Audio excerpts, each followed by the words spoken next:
Muy buenas y bienvenidos a El Patatal, el único podcast de fútbol femenino pensado para los que no saben de fútbol femenino.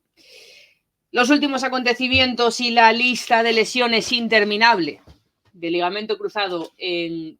Ya iba a decir en la Liga F, pero es que esto ya es una plaga que se extiende, por supuesto, en todas las categorías del fútbol español, pero también cada día más en el fútbol europeo. Cada semana tenemos que tachar de la lista del Mundial a una jugadora que se ha roto el cruzado y que no podrá estar en Australia y Nueva Zelanda.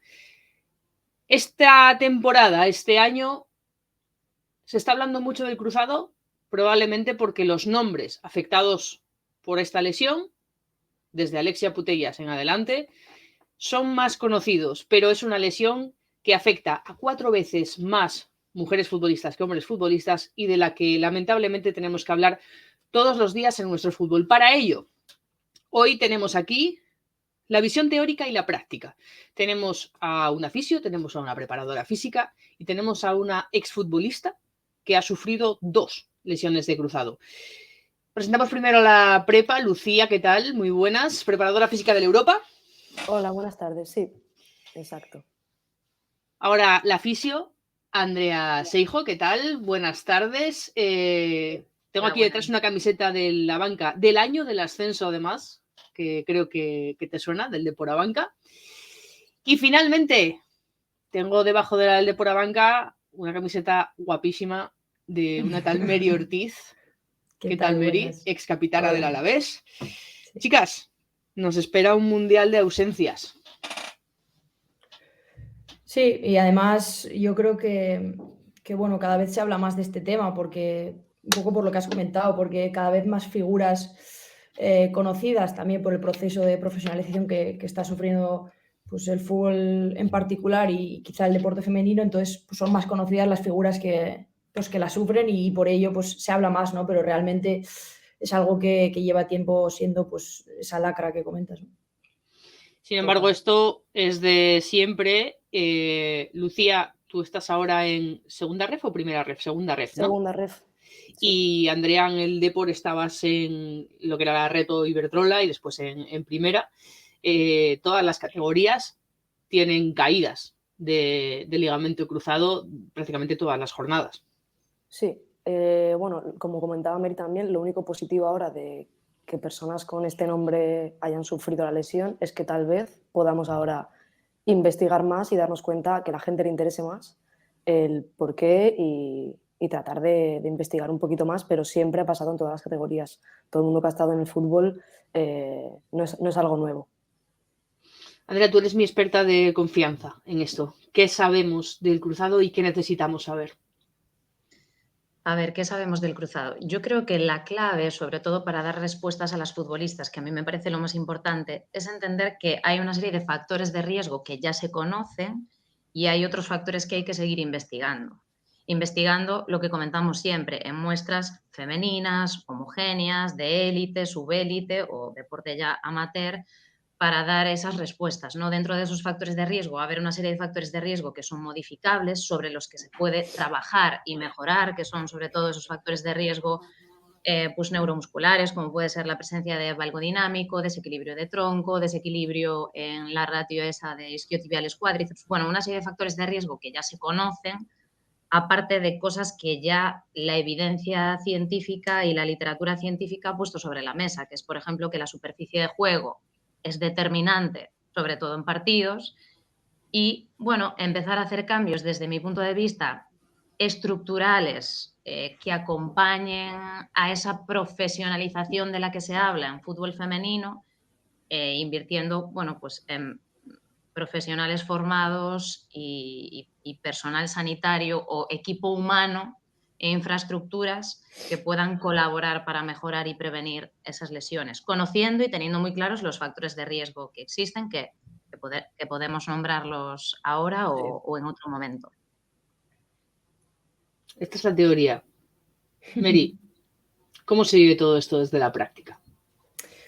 A ver, yo es que sobre todo, quizá lo que he aprendido a posteriori, porque en el momento, yo cuando me rompí la primera vez, sabía que me había hecho algo muy heavy, casi dije al momento que era el cruzado porque tenía pues esa noción, ¿no? De que cuando algo suena tan fuerte o es grave, pues es eso. Pero yo realmente no tenía ni idea de nada, o sea, yo me planté con esa lesión y de repente me hablaban de tiempos que ni siquiera en ese momento, que fue hace pues casi 4 años, la primera rodilla, nadie sabía ni los tiempos, ni por qué en hombres y en mujeres a lo mejor tienen que ser diferentes, o por qué hay gente que vuelve a los 5 meses y gente que al año. O sea, yo tenía mucho desconocimiento alrededor, también estaba en otro nivel en ese momento, entonces no estando en primera, pues también las condiciones que igual se tienen en primera son diferentes.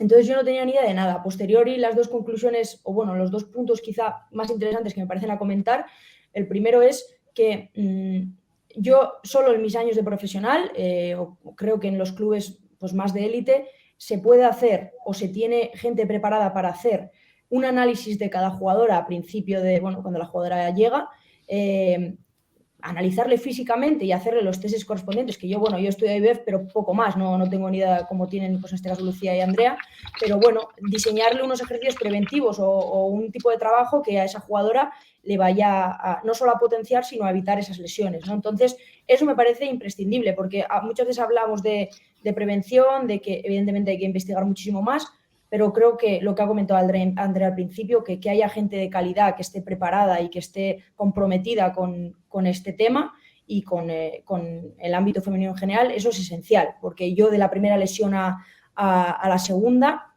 evidentemente tuve gente, yo considero muy buena y que ha estado muy atenta a mí, pero ya solo yo, el conocimiento que tuve de una a otra, creo que me hizo mejorar y por eso la recuperación de la segunda fue mejor y por eso luego pude volver a competir en el alto nivel. Yo creo que ese es el resumen. Y luego la pregunta para mí estrella es si es posible volver al máximo nivel. Porque claro, ¿cuántas conocemos, no? Ahora, se me ocurre el caso de, bueno, Alexia está lesionada todavía, pero de Eva Navarro, ¿no? Por ejemplo, que lleva poquito tiempo después de la segunda, ¿no? Ya no solo de una, sino después de 2 cruzados. ¿Es posible volver al máximo nivel? Porque claro, era mi intención comprobarlo. Realmente a mí la intención que me quedaba después de romperme 2 rodillas era yo vuelvo para ver si esto es posible, ¿sabes? Pero claro, en mí se juntaban muchos factores. Era que yo no había llegado a primera hasta después de lesionarme, es decir, no había jugado antes en primera. Tuve un mal año también, pues eso, entré a mitad de año, siempre tienes competencia y ya es difícil entrar. Y luego pues el tema de que el fútbol femenino no te da para, bueno, pues como el masculino, entiendo que el masculino tienes otras alternativas y vas a seguir ligado al fútbol en segunda y quizá luego vuelves a tu mejor nivel. En mi caso pues tuve que retirarme también teniendo en cuenta pues un poco la vida fuera del fútbol, en el caso del deporte femenino, que todavía es como es, ¿no? Entonces para mí eso son dos preguntas súper interesantes y que me gustaría, la primera la tengo clara, el tema de la preparación, y la de si es posible volver al máximo nivel es algo que en el futuro quiero comprobar porque tengo muchas dudas con eso. Yo por mi experiencia creo que sí es posible y además de que sea posible, creo que lo que tú comentas que te ha pasado la primera vez, por ejemplo, que dices me lesioné, no tenía ni idea y los conocimientos que tengo ahora ya son totalmente diferentes a los que tenía cuando me sucedió. Porque ya hay artículos que hablan de que la información sobre los factores de riesgo reduce el riesgo. Es decir, si hubiese más información sobre los factores de riesgo y lo que tú dices, ¿no? Que de inicio a cada jugadora se le haga una valoración específica y se haga un cálculo del riesgo relativo que tiene esa jugadora de sufrir una lesión. Y que entre todos los profesionales que existan se haga ya pues, una tabla de trabajo de prevención primaria, si no has sufrido ninguna lesión, y prevención secundaria de determinadas lesiones que habéis sufrido, porque la mayor parte de las veces habéis sufrido algunas lesiones. Pero en muchos casos, y Lucía seguramente lo puede decir, el nivel que alcanzan a nivel de capacidades físicas y de rendimiento determinadas jugadoras después de sufrir una lesión es mayor incluso que el que tenían previamente. Yo no sé cuánto tiempo se puede tardar en alcanzarlo, que eso es otro tema. Es lo que comentaba ella, es que hay gente que se incorporaba después de 5 meses y otra gente, ahora ya se habla de que para que la plastia tenga unas propiedades similares a la del ligamento cruzado se necesitan entre 13 y 14 meses. Sí. Estamos hablando de que las incorporaciones en el 5.º mes eran un poco locura. ¿No creéis que en eso tiene mucho que ver la prisa de los clubes? De recuperar a las jugadoras rápido porque al final les estás pagando y hay que tenerlas pronto y sobre todo cuando estamos hablando de jugadoras importantes, las queremos pronto, las queremos ya y se acortan plazos y a veces no es conveniente. 100%, pero también ahora, por suerte, como otra de las preguntas que nos planteábamos, el tema de la recidiva, de volver a caer, se ha visto, como comentaba Andrea, que hasta los 12 meses, 14 meses no tiene ningún sentido intentar volver a meter a la jugadora en el campo y el riesgo de recaer pues es alto. Creo que ahora mismo, por suerte, ya no se está haciendo esta locura, digamos, de meter a una jugadora en campo a los 5 o 6 meses después de haberse operado. ¿Se sabe por qué ese alto porcentaje de recaída en la rodilla contraria? Hay controversia en torno a eso, porque hay un número elevado también de recidivas en mismo miembro inferior, entonces hay un poco de controversia en relación también a la dominancia de pierna. A ser zurda o ser diestra y lesionarte la pierna de apoyo o la pierna de golpeo. Entonces, bueno, todavía no está claro.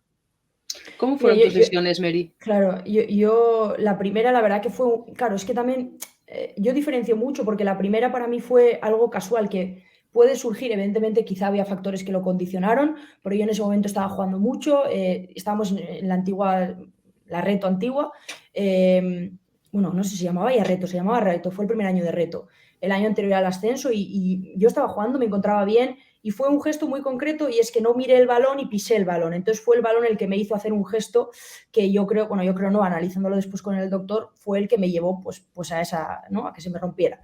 Pero la segunda vez, yo siempre lo cuento porque me parece súper característico y es que o sea, me pareció como si se rompiese un hilo. O sea, yo llevaba, además, estuve mucho tiempo, Beñat, que era mi redactador en ese momento, lo considero un chico súper preparado cada vez más, pero en aquel momento lo consideraba así.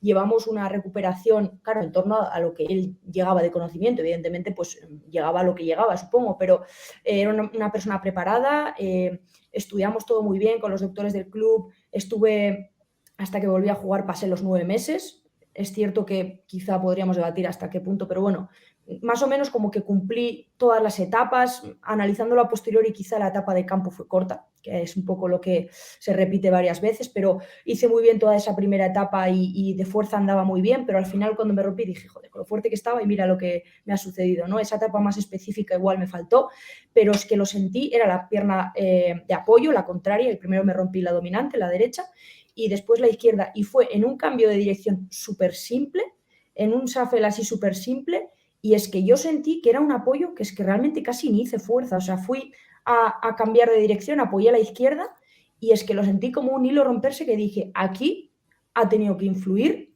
pues el hecho de haber tenido primero la otra, porque me pareció algo que en una condición normal no se puede romper una rodilla así, o sea, fue súper simple, y ahí descubrí pues todo ¿no? el tema de una y la otra y bueno, pues también esa investigación que habrá que seguir haciendo y que sería apropiado seguir haciendo, pero que yo sin duda creo que influye muchísimo.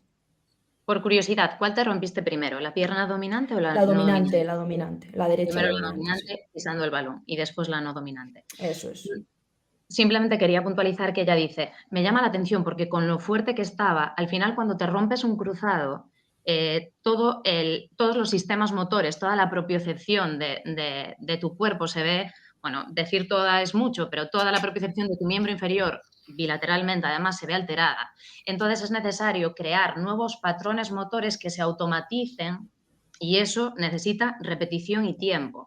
Entonces, claro que la parte de intervención de fuerza es importantísima, pero toda esa parte de patrones motores, de generar nuevos patrones motores que, bueno, pues que tu sistema nervioso central automatice, porque tú cuando estás realizando una actividad multitarea como puede ser el fútbol, no estás pensando en cómo coloco la pierna para evitar que se me vaya algo.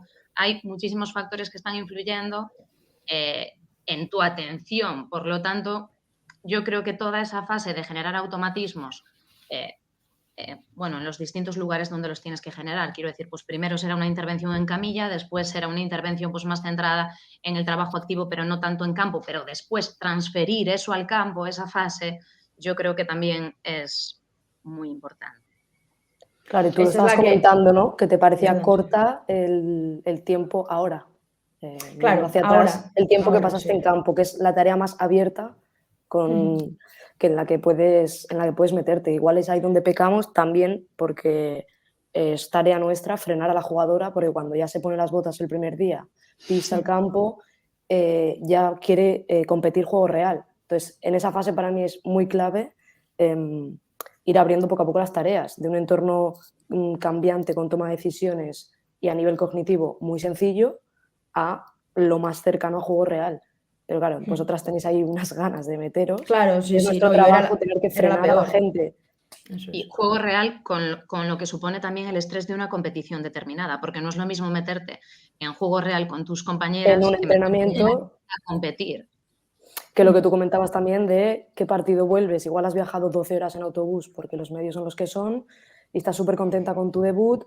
Yo he visto gente romperse de nuevo el día de su debut. O sea, Eso no son me pasó, muchas cosas pero las que pueden pasar, pero esta última fase que comentabas, que es verdad que ahora la parte de fuerza, de condición física básica, es muy cuantificable y es bastante fácil de ver, y creo que más o menos casi todo el mundo estamos ya bastante formados para responder a vuestra necesidad, pero luego la otra parte de la fase de vuelta al campo hay que tener cuidado. Vamos a ir por partes, en lo que se afecta a cada una de lo que se vive con esta lesión. Me imagino que el orden es Mary, Andrea, Lucía. Mary, en el momento en el que te rompes, ese proceso mental, ¿cómo se lleva? a ver, yo creo que eso es súper personal. O sea, de hecho tenía psicólogos a disposición del club y no los utilicé porque, no sé, no sentía que una persona, cualquiera que fuera, especialista o no, pues lo sentía así, realmente, como lo digo, no me iba a aportar pues esa energía o esa, no sé, lo que en ese momento creía que necesitaba para superarlo. Creía que podía sola y no lo necesité, no sé, no conté con ello, pero porque, ya te digo, es súper personal y yo lo llevé, creo que ambas dos las llevé bien, o sea, realmente decirlo y como hacérsela fuerte, ¿no? De lo típico de ha sido duro, pero bueno, ves mejor de lo que pensaba, es que en mi caso fue así, o sea, yo realmente lo he pasado peor, pues eso, cuando me he dejado el fútbol o cuando he tenido otro tipo de situaciones futbolísticas, como por ejemplo estando bien y no jugando, como fue el último año, que lesionada. O sea, no sé si por mi forma de ser, pues esa tesitura de estar fuera o me acostumbré a ella o lo llevé bien. Pero claro, es tan personal, es que hay gente que no la levantas. O sea, que... Y luego, sobre todo, el miedo. Yo consideraba que el miedo lo llevaba, no sé si por saber que pues mira, sabía que tampoco me iba a quedar muchos años en el fútbol o que no era, ¿no? Pero la gente que realmente lo vive como ese sueño, que todos lo tenemos, ¿no? Pero, joder, la gente que no sé, que siente que se le va la vida si lo tiene que dejar por este motivo, el miedo para mí es lo peor de esta lesión, porque es que es tanto tiempo fuera, De es hecho, complicado. María Blanco se ha vuelto a romper y no sé si fue en una entrevista o en redes sociales, dijo que está pensando en dejarlo. Claro, es que tienes que tener. Yo siempre lo digo, mira, cuando me retiré había perdido la ilusión por el fútbol, que bueno, cada uno, una me dirá, joder, no lo pierdes con dos cruzados y lo pierdes porque un entrenador no te saca a jugar, ¿no? Pues así soy, o sea, así cada uno es súper personal y yo no la perdí con las lesiones. Hay gente que al primer momento la pierde y es tan difícil recuperarte bien. Conozco casos que se les hizo muy duro. Y es que es muy difícil luchar contra tu cabeza que te está diciendo y si me pasa otra vez y si vuelvo a pasar lo mismo.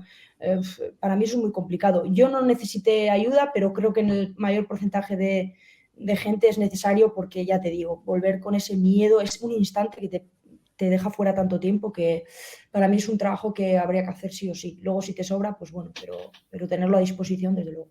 Después de la operación, creo que el primer trabajo que aparece es el tuyo, ¿no, Andrea?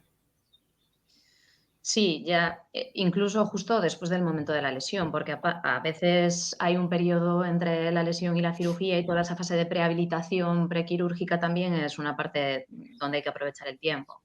Y después, pues yo creo que prácticamente hasta la vuelta al campo la jugadora está en contacto con el fisioterapeuta y desde el inicio también debería de haber una parte de confluencia de preparación física y fisioterapia. Yo creo que el preparador físico o el readaptador deportivo también está presente, pues igual no para esa estructura en concreto, pero sí, pues igual para tren superior o para miembro inferior contralateral desde un inicio. Lo ideal ahí es tener aglutinados a todos los profesionales posibles para enfocar la recuperación lo mejor posible y de la mejor forma para esa persona en concreto. Sí. ¿Cómo es el trabajo con ellas? ¿Es individualizado totalmente o hay unos patrones y después se individualiza? A ver, hay como unos tiempos aproximados marcados y después unos objetivos terapéuticos que más o menos cumplen unos criterios temporales, pero después es verdad que eso es muy relativo y se adapta a la jugadora en concreto. Pues al principio después de la cirugía hay que bajar los signos y síntomas inflamatorios, hay que ganar rangos articulares, hay que mejorar la movilidad de los tejidos, hay que empezar a activar la musculatura, que a veces pues llegan con una atrofia muscular más o menos significativa, empezar con un trabajo propioceptivo y de control motor. Hay que reeducar desde la marcha. Ahí, pues no sé si Mary lo recuerda, pero probablemente si estuvo un tiempo en descarga, después tuvo que medio aprender a andar otra vez, ¿no? Sí, No sé si totalmente. Para mí es súper característico la flexión que se te queda un poco porque al final no todo el mundo se rompe en extensión o con esa sensación, pero a mí la sensación que me daba era que extender la rodilla me daba miedo, ¿no? Entonces era es como súper próximo a un mecanismo característico. lesional, ¿no? Eso es como súper característico que aunque tú ya llevas un montón de tiempo y con ayuda o incluso tú sola en casa la extiendes 100%, tienes la extensión completa, no tienes problemas, yo no tuve ningún problema en las primeras etapas en ninguna de las dos rodillas, pero en cambio igual llevaba 2 o 3 meses y todavía me veías hacer gestos con la flexión de rodilla, que para mí es súper característico después de la lesión, muchísima gente le pasa eso. Sí, y por ejemplo, cuando empiezas ya a hacer el tema de algo de salto, porque al final trabajas la confianza en determinados gestos antes de empezar a correr, pues trabajas el apoyo monopodal, pliometría, porque al final correr es eso. Y trabajas en unos determinados intervalos de confianza, ¿no? Y como al principio saltáis con la rodilla totalmente bloqueada, hace un ruido aquello en la pisada, no amortiguáis, no flexionáis la rodilla, ¿no? Hay una serie de patrones que sí que coinciden y nosotros pues tenemos unos protocolos, pero esos protocolos se adaptan y al final las herramientas terapéuticas que utilizas en una jugadora o en otra son diferentes. ¿Y tu parte, Lucía? ¿Cuándo empiezas tú a trabajar con este tipo de lesiones y cómo son los plazos y el trabajo que realizáis los preparadores físicos con ellas? Bueno, como comentaba Andrea, desde el principio deberíamos poder integrar el trabajo de ambos y después es verdad que individualmente, ya sea hombre, mujer, el deporte que sea, las sensaciones del jugador, de la jugadora, junto con servicios médicos, si los hubiera, si tienes la suerte de tenerlos, con los fisios y demás, va marcando los plazos de todo. O sea, yo he visto gente que a los 4 meses está perfectamente corriendo, que quiere meterse ya a tocar bola, a jugar, tal, y gente igual a los 6 meses, pues está corriendo, se nota con confianza, pero con balón va poco a poco. Entonces, bueno, en esos márgenes que digamos que hay que individualizar, pues bueno, se espera esto, que a partir de los 9 meses más o menos empiece el trabajo con grupo y alrededor de los 12 poder igual empezar. Que es verdad que, bueno, como le preguntabas a Mary al principio, a nivel psicológico, para mí hay tres partes bastante claves. La primera de cuándo es la lesión, que tienes como que intentar motivar, ¿no? Porque mucha gente se plantea el dejarlo, catastrofismo total. Después la fase, cuando pasan los 5 o 6 meses, que ya quieren jugar, ya se ven para 90 minutos, si jugasen 30 les sería poco, ya se ven para 90. Y luego la última fase, que cuando ya están en el grupo, ya no te puedes olvidar de lo que viene esta persona desde hace un año, que es igual las expectativas que puedas tener, como le ha pasado a Mary, de cuánto vas a jugar. Venga o no de la mano de tu lesión de rodilla. Entonces, Claro. a nivel del apoyo emocional, esas tres hay que intentar ir equilibrando a la deportista. Claro, yo creo que lo que decía Mary antes, perdón, Mary, Sí, tranquila. y que fue directamente hacia ti. No, que comentaba esa última que decía Lucía, ese último factor, claro, al final, y da igual, hablo de élite y cualquier deporte. Precisamente, si no estás en la élite, a lo mejor verte una lesión así, ver que encima te va a costar muchísimo volver a jugar mucho tiempo, bueno, pues uno de los desmotivantes. Y si estás en la élite, el fútbol o el baloncesto o cualquier deporte de élite, femenino o masculino, no te espera. Eso no te espera. Entonces, el estrés que le crea eso al jugador o jugadora, no te digo más el deporte femenino, que sabes bueno, pues que no es como el masculino, que realmente tiene muchas más oportunidades, ¿no? Que si no te vas aquí, te vas allá, y que en primera, segunda y segunda vez seguramente tengas pues oportunidad de volver a resurgir. Pero yo con eso me caracterizo mucho, porque claro, no va a haber una segunda oportunidad. Entonces la tienes que atrapar. Pero claro, atrapar esa oportunidad o que no se te vaya el tren tiene un riesgo. Entonces ese riesgo tampoco lo quieres correr. Y eso te produce un estrés mental. Entre eso y el miedo, para mí, bueno, pues es la complicación total bueno, si eliges una, pues evidentemente tienes que asumir que pierdes en la otra. Yo asumí que perdía en la otra porque sabía que si incorporándome 3 meses después, que la segunda estuve año y pico largo y no tenía miedo a estar en esa fase específica de campo, asumí que las otras 3 delanteras o 4 iban a ir por delante toda la temporada. Entonces, claro, eso también en el factor psicológico sin duda que es uno de los más olvidados y de los más importantes para mí. Sí, yo simplemente quería comentar que en el momento en el que, bueno, obviamente a lo largo de la rehabilitación hay fases, ¿no?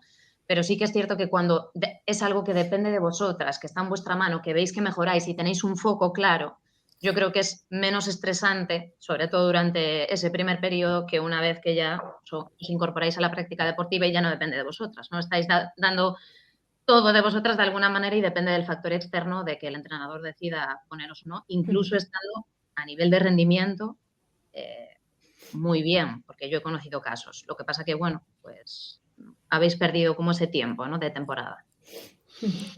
Me llama la atención que tanto Andrea como Lucía habéis utilizado una expresión que es que vuestro trabajo debería estar integrado y deberíais trabajar tanto las preparadoras físicas como los fisios con las jugadoras en la recuperación. Esto en la élite, en los equipos de élite lo doy por hecho, pero lógicamente si vamos bajando categorías, esto no pasa, ¿no? Bueno, tú piensas que realmente a qué nivel para los clubes es rentable una jugadora. Ahora, a día de hoy, en categorías inferiores. Seguramente, lógicamente, Alexia Putellas es rentable para un club. Entonces, los medios que se invierten o que te ponen a tu disposición son los mejores. Pero yo me he encontrado llegar a equipos y una jugadora no haber hecho rehabilitación solo los 3 primeros meses cuando vas a la federación. Exacto, y encontrarla con que no flexiona, no tiene más de 90 de flexión, jugando, ¿eh? O bueno, es que eso cosas es otra similares. cosa que es horrible. Quiero decir, bueno, no sé cuántas cosas puedo decir aquí, pero... Todas. Ya, es que, a ver. El trato que se le da desde las mutualidades deportivas a las futbolistas es muy mejorable. Lo estoy diciendo Es finamente. justo. No, puedes justo. decir lo que quieras. ¿Tú piensas que alguien de alguna mutua va a pagar una suscripción para escuchar esto? Tú puedes hablar lo que quieras. Me parece lamentable que el segundo mes, es decir, no se puede evaluar a una jugadora de lejos pidiéndole si tiene flexoextensión más o menos conservada. Sí, es funcional. ¿Funcional para qué? Quiero decir, para el deporte que practico no es funcional. Y estoy en el segundo mes y debería de tratarme un fisioterapeuta y si es necesario también o si se pudiese un readaptador deportivo en el momento en el que esté en la fase para hacerlo, no se le puede decir a una jugadora, bueno, ahora empiezas a correr, ya vas viendo tú. Un médico prescribe un antibiótico y le dices, nada, necesitas antibiótico, tómate el que tú quieras, ya vas viendo el que eliges y como veas. Pues esto es lo mismo. Es decir, cuando se pauta una intervención a través de ejercicio terapéutico con objetivos terapéuticos, tiene que ser una intervención que esté metodológicamente programada y de forma específica para esa persona. No puede ser, pues nada, tú primero vete a nadar, después nada, empieza a trotar, ya vas viendo tú. Hay una brecha muy grande ahí, ¿eh? Muy grande. Claro, es que ese tipo a mí de nunca me ha recomendaciones... contactado ni un médico ni un fisio para decirme, esta chica, aparte que será casualidad o no, pero las valoraciones que llegan son las mismas. Esto, rangos completos, ya tienes fuerza más o menos similar, no te dan criterios cuantificables ni nada real, tangible que tú digas, le ha hecho una valoración bien y me da mi seguridad para hacer esto. No, ni siquiera tampoco te contactan de ninguna vía para decirte, ya puede hacer esto. Viene ella y te dice, ya me ha dicho que puedo correr. El médico, ¿sabes? ¿Y en qué se basa para decir que puede correr? Porque hay jugadoras que no han hecho ni apoyo monopodal, es decir, ni un saltito hacia adelante en una superficie estable. No, y vete a correr. O sea, son verdaderas aberraciones que en algún momento yo creo que tienen que cambiar. Yo desconozco si a nivel de mutualidad sucede lo mismo en fútbol masculino. Lo desconozco. Puede pronunciarse a alguien que escuche el podcast y decirlo, pero creo que no.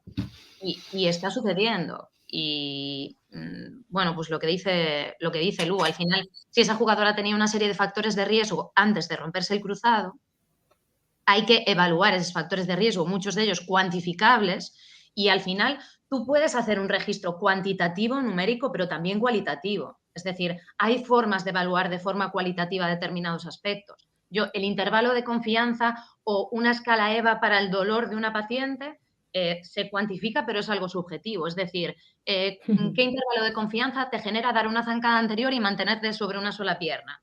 Pues a veces dan la zancada y ya se desestabilizan, se caen, no son capaces de mantener sobre el suelo. ¿Cómo van a empezar a trotar? Son cosas que no se evalúan porque no se evalúan y no tiene ningún sentido prescribir un inicio de carrera sin haber hecho una valoración previa. Yo voy a dar aquí mi opinión, mi experiencia como entrenadora de un equipo de regional. Jugadora que se rompe cruzado temporada anterior, jugadora que te llega en pretemporada y te dice: el médico de la mutua ha dicho que estoy para jugar. Y nosotros sin fisio, sin preparador, sin nada, y la jugadora viene con un papel de: yo estoy para jugar. Y nosotros no sabemos cómo hacer esa readaptación. La mutua se desentiende completamente, la jugadora está ya lista, ya se operó hace 9, 10 meses, ya puede jugar. Lógicamente, la jugadora empieza a trotar, empezamos poco a poco a trabajar con ella, la jugadora en el primer mes se vuelve a romper. Bueno, pues esto es lo que comentaba Andrea al principio, de que lo primero que hay que mirar, no tanto de que seamos mujeres o no, sino la estructura en la cual estamos metidas y los medios que se ponen a nuestra disposición.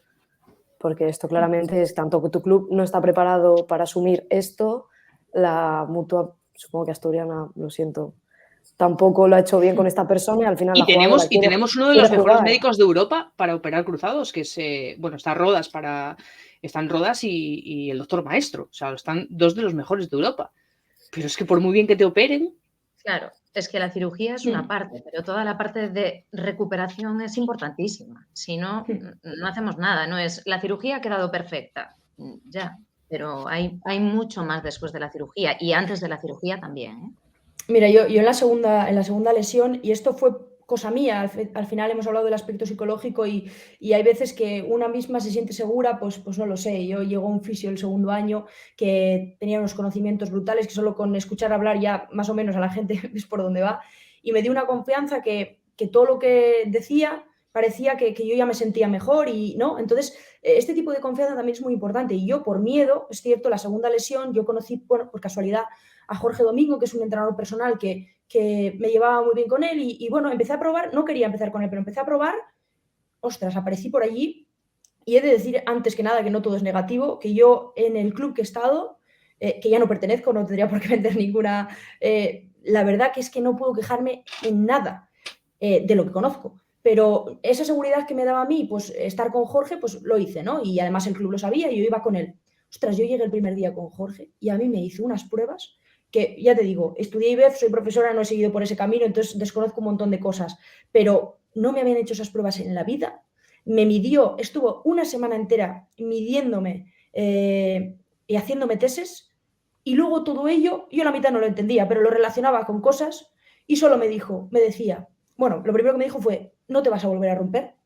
Casualidad o no, no me volví a romper, no sabemos si es por Jorge, por mí, por todo el trabajo que hice en el club, no se sabe, pero cada cosa que él decía tenía una transferencia y tenía unos resultados, o sea, físicos, ya no solo de lesión, sino en mi físico. Entonces yo empezaba a decir, joder, es que si vas con alguien que parece, ¿no?, que tiene esos conocimientos, además tiene certificaciones que lo acreditan, y empiezas a probar, te das cuenta de que todo tiene su lógica, su unión, que luego te puede pasar algo como a todo el mundo, acciones como me pasó el primer día, pues que no controlas, o luego, pues quién sabe, ¿no? Hay cosas que incluso no puedes llegar a controlar, pero si controlas todo lo que puedes controlar, y eso necesita de conocimiento y de recursos, yo es que en eso no tengo ninguna duda, y en eso sí que pude demostrarme a mí misma que bueno, pues es que pude estar un año luego jugando, o no, o jugando más o jugando menos, pero ya tan solo con entrenamientos de primer nivel te demuestra que podía seguir, ¿no? Y eso lo cumplí gracias a... Entonces yo tengo la demostración de que con conocimiento y recursos cambia mucho el tema.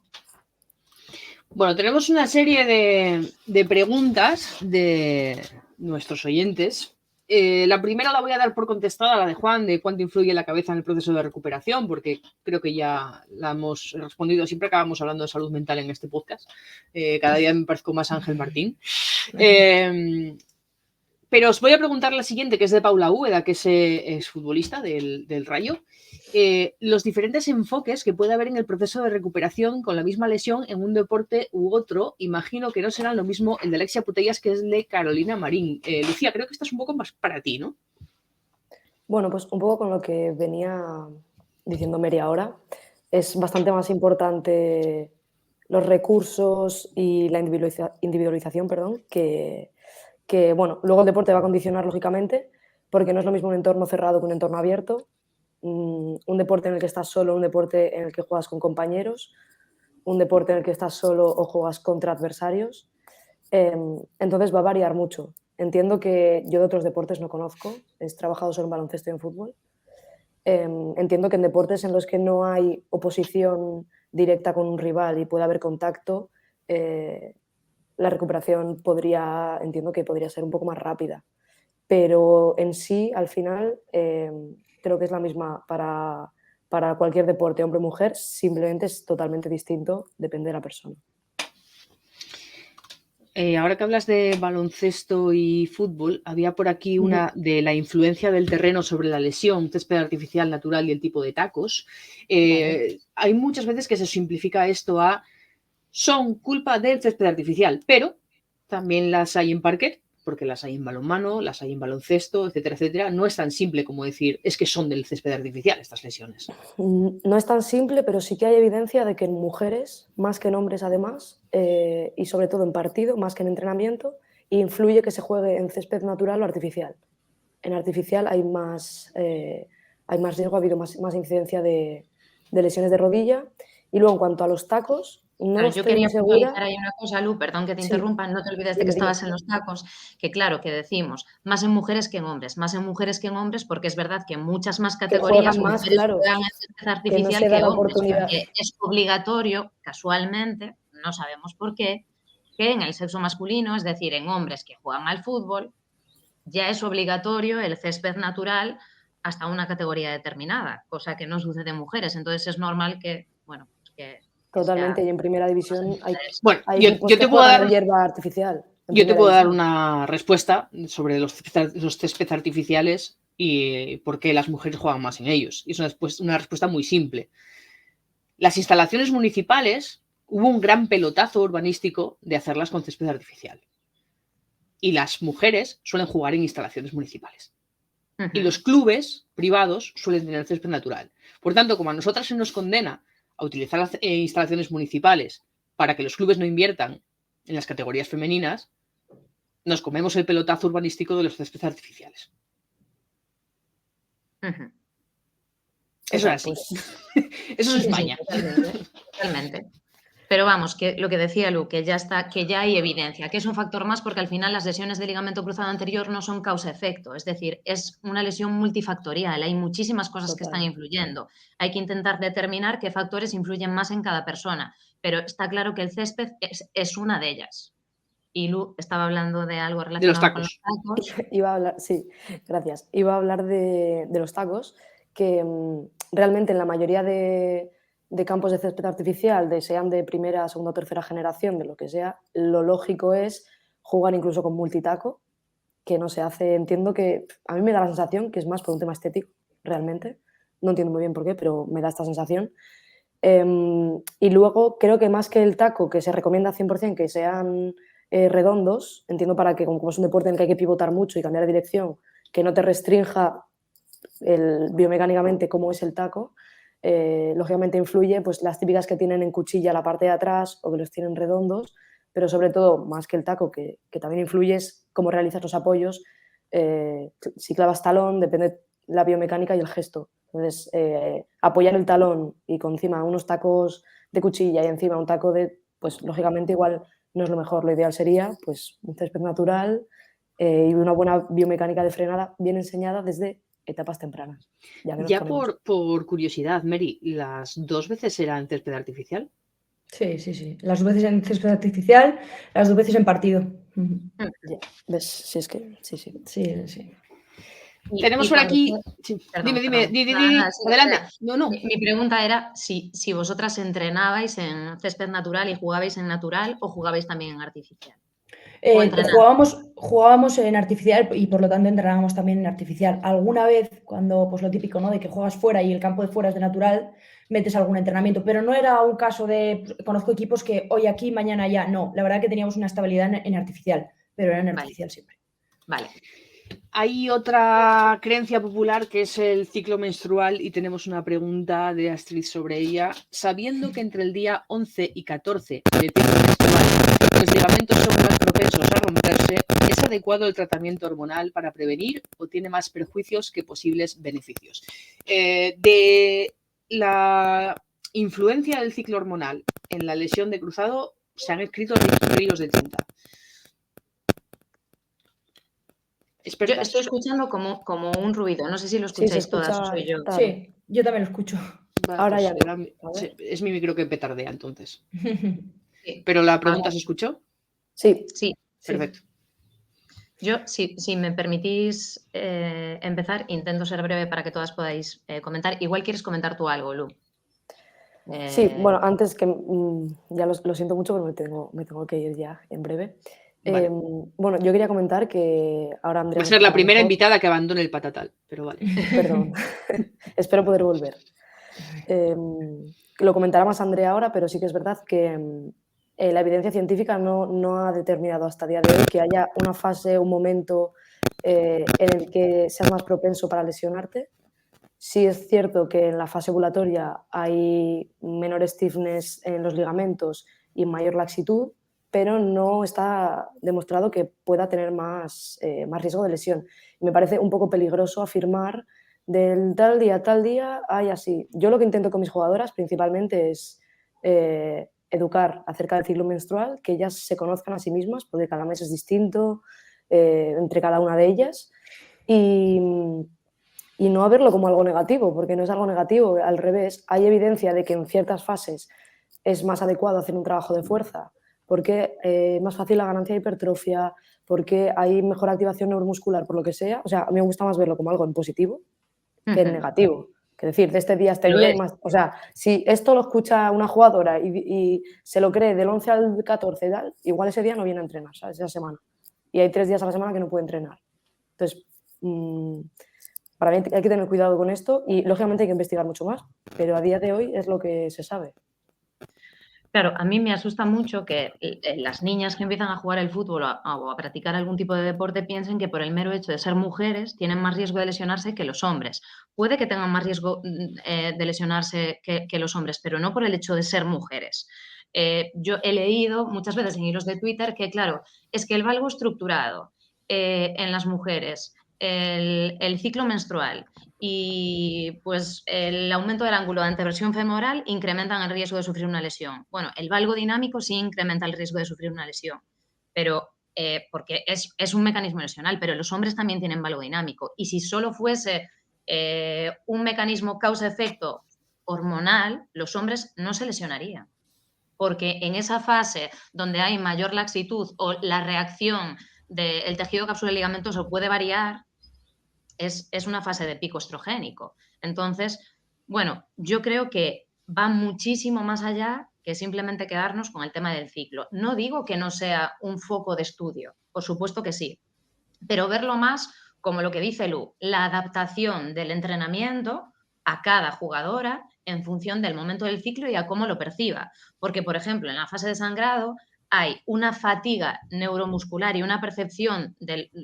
No sé si tú lo has comprobado, es decir, que la percepción de fatiga suele incrementar en esa fase y a veces en la fase premenstrual, porque hay mujeres que tienen síndrome premenstrual y la fatiga es un factor de riesgo en sí mismo para sufrir lesiones capsuloligamentosas, porque la respuesta neuromuscular varía, los timings varían de respuesta neuromuscular. Entonces, yo creo que no podemos quedarnos simplemente en eso y decir, bueno, pues a mí me parece como matar moscas a cañonazos. El tema Totalmente. es, bueno, la hormono y voy a empezar a reducir lesiones porque hormono a las mujeres. Pues no. Vuelve a sonar. Ya lo último. Es mi móvil. Sí, dale, Lucía, que te tienes que marchar. Ya lo último me marcho de lo que decía Andrea. Si nosotros con el típico cuestionario de wellness que realizan todos los equipos antes de entrenar y demás.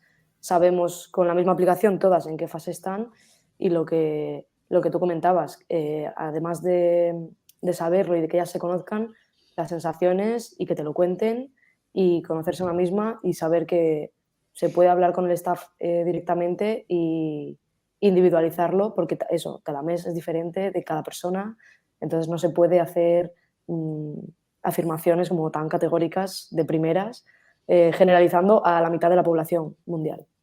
O sea, me parece errónea esa afirmación. Bueno, como Lucía se tiene que ir y ya tiene permiso para marcharse, muchísimas gracias, Lu.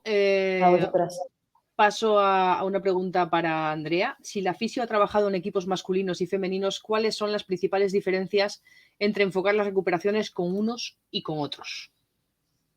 Bueno, yo creo que Lucía también hizo alusión antes y hicimos alusión algo a esto, ¿no? Que no es tanto que sea jugadores o jugadoras, que sean hombres o mujeres, sino la evolución individual de cada persona. Al final hay que adaptar el tratamiento a pues, los factores de riesgo que están presentes en esa persona, cómo va evolucionando en las distintas fases, la posición de juego, en las lesiones previas que haya tenido, pues todos esos factores de riesgo que comentamos en relación a cómo va la evolución de la lesión, ¿no? y del proceso de rehabilitación.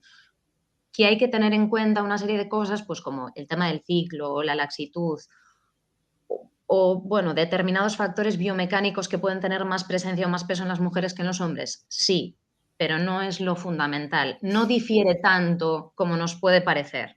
La base de la intervención es la misma. Y esta te la voy a hacer a ti, Mary, sobre esto, porque yo no sé si en el Alavés pasaba, yo en el Sporting lo he visto muchas veces, que jugadoras que se habían roto, me viene a la cabeza Eider, por ejemplo, se habían roto más o menos en la misma jornada o en fechas muy parecidas de jugadores de la primera y segunda plantilla del masculino y hacían la recuperación a la vez, trabajaban en el gimnasio a la vez, etcétera, etcétera, y se comparaban mucho con ellos. O sea, ya estoy hablando del Sporting, que se lo toma muy en serio, que tiene el doctor maestro dentro y demás, y no hacen, por supuesto, ni los mismos ejercicios, ni las mismas cargas, ni nada.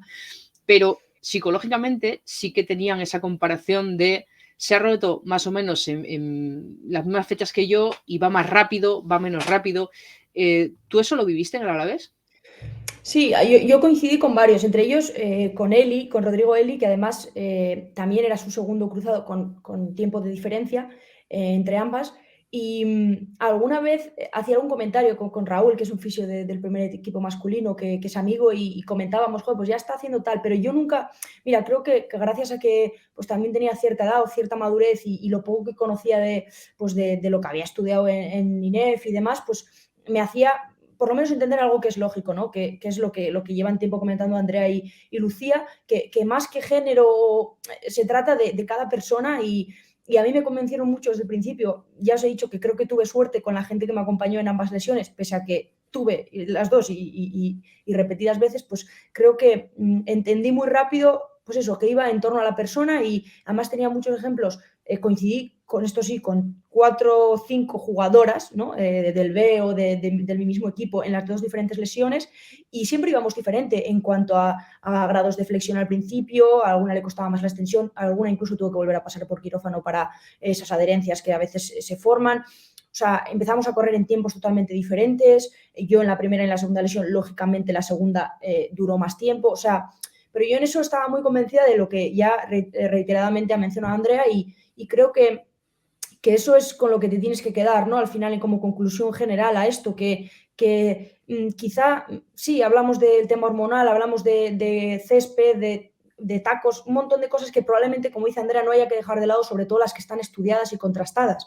Pero, pues, a la pregunta anterior que no he hecho alusión del tema de hormonal, yo me he sentido muy frustrada con eso porque siempre es algo que me preguntaban como persona que había sufrido esas lesiones y siempre era lo mismo y era como decir, parece que te están diciendo, lo comparaba con, vamos a decir que me he roto porque llevaba estos tacos.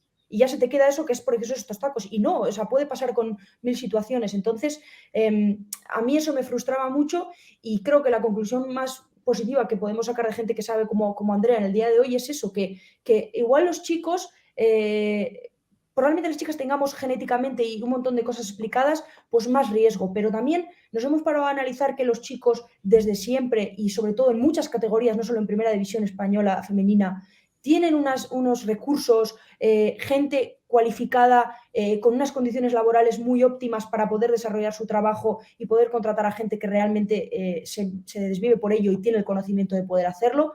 Igual por eso también hay menos incidencia en los hombres, y ese factor lo dejamos muchas veces de lado. Entonces, eso es con lo que hay que quedarse, ¿no? Que hay que tratar a cada persona pues analizándole, testándole, conociéndola, pero para eso es necesario tiempo, es necesario recursos, es necesario conocimiento, y yo creo que es la conclusión más importante. Luego hay mil más que desde luego no habrá que descuidar y será trabajo de las personas que se encarguen de ello, pero eso es algo que muchas veces se olvida, se deja en último plano. En torno a lo que está diciendo Mary, es que yo creo que no se puede hacer esa afirmación todavía a día de hoy de que las mujeres se lesionan más que los hombres, porque no son muestras comparables, no son equiparables. Cuando la estructura, la infraestructura, la inversión, los recursos, la profesionalización se iguale en ambos sexos desde categorías inferiores y ya lleguen niñas donde se ha trabajado igual las canteras, igual que los niños, y lleguen a la élite, ahí esa élite se podrá comparar Exacto. con la élite masculina. Mientras tanto, no se puede comparar, no se puede decir, es que las mujeres se lesionan más que los hombres. ¿Qué comparas? ¿En relación a qué lo estás comparando? Claro. No se puede comparar. Y se basan en ciertos estudios que probablemente los haya, como habrá en los hombres en otro tipo de lesiones, quizá no hemos estudiado no sé qué parte del cuerpo de los hombres que tenga más probabilidad que las mujeres y no se lesionan más, pues porque no es comparable, o sea, porque lo trabajan. Y yo, por ejemplo, es que, ¿cómo vamos a comparar la situación de una persona que estando, no estaba en ese momento en la élite, pero yo he estado muchos años en segunda división compaginándolo con trabajo? Mi segunda lesión, el principio de mi segunda lesión, yo seguía trabajando. Es cierto que al principio cogí la baja en el colegio, pero luego iba al colegio.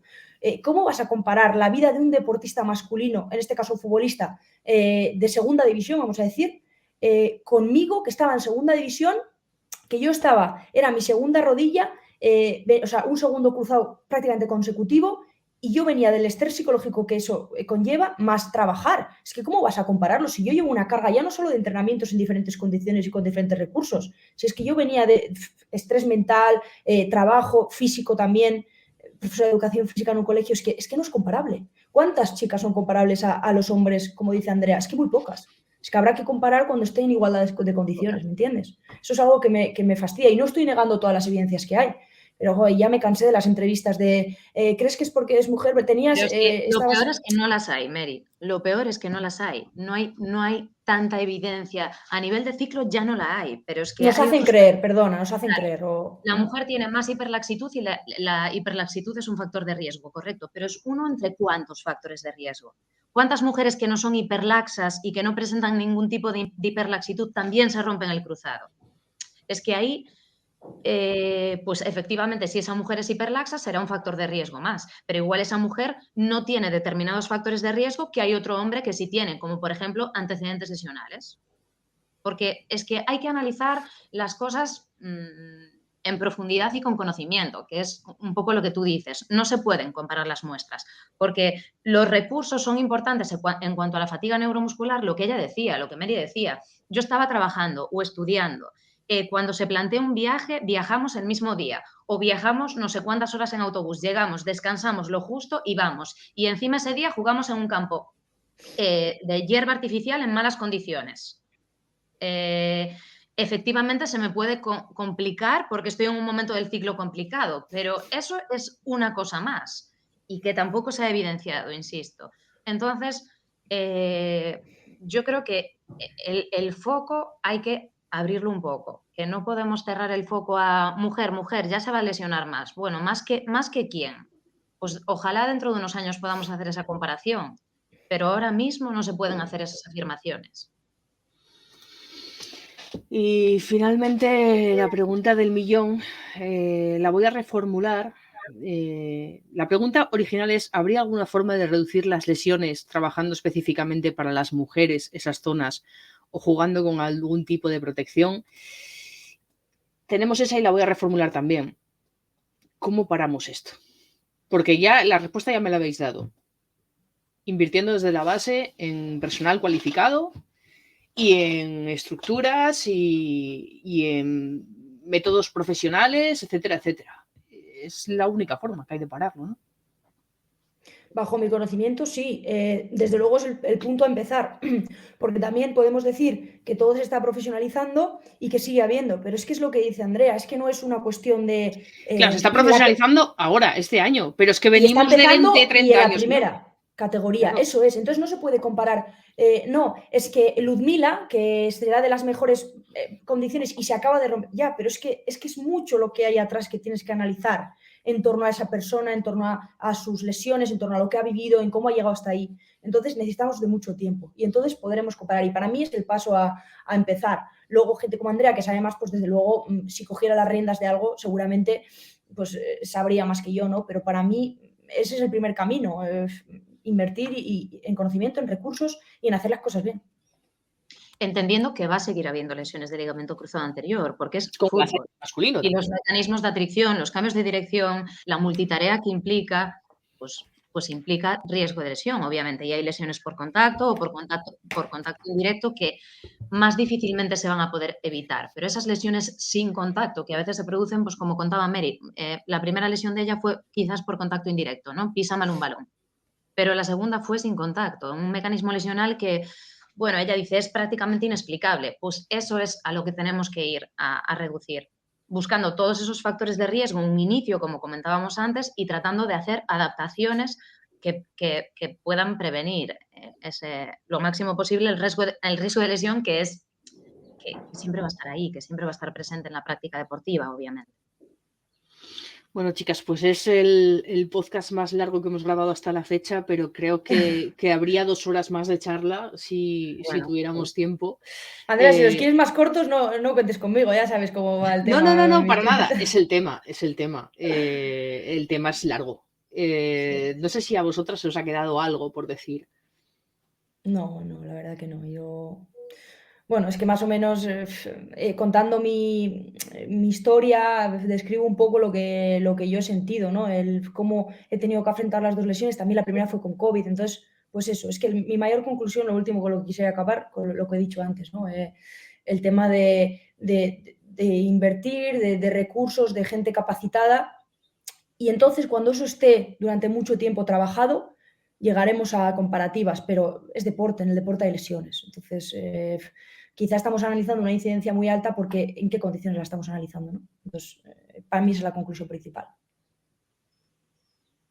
Bueno, yo es que si me das 2 horas te pediría 2 días. Entonces, yo creo que también ya lo principal, ya haremos otro podcast de otro rato, pero que lo principal lo hemos tratado y estoy con Mary, que yo creo que lo importante es la profesionalización también intrínseca, ¿no? Quiero decir, que se profesionalice hacia lo visible, hacia lo mediático está genial, pero que se profesionalice realmente desde las bases hacia arriba, eso es lo que va a generar cambio. Al final, pues hay que invertir, pero desde el inicio, ¿no?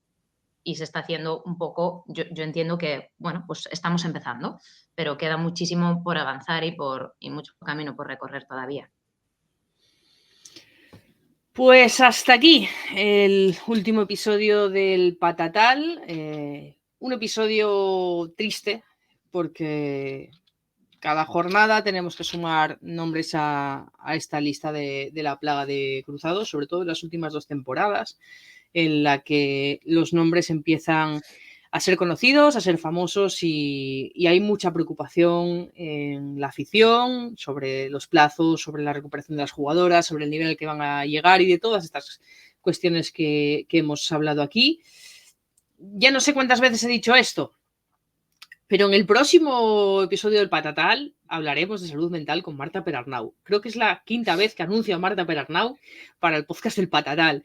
Los horarios con México están siendo muy complicados de gestionar, pero de esas lesiones también tenemos que hablar porque la cabeza para mí es una lesión más y el próximo episodio del Patatal será con Marta Perarnau. Muchísimas gracias, Mary, muchísimas gracias, Andrea, muchísimas gracias, Lu, allá donde estés. Chicas, hasta aquí el Patatal. A ti, gracias a vosotras. Un placer, Andrea y compañía.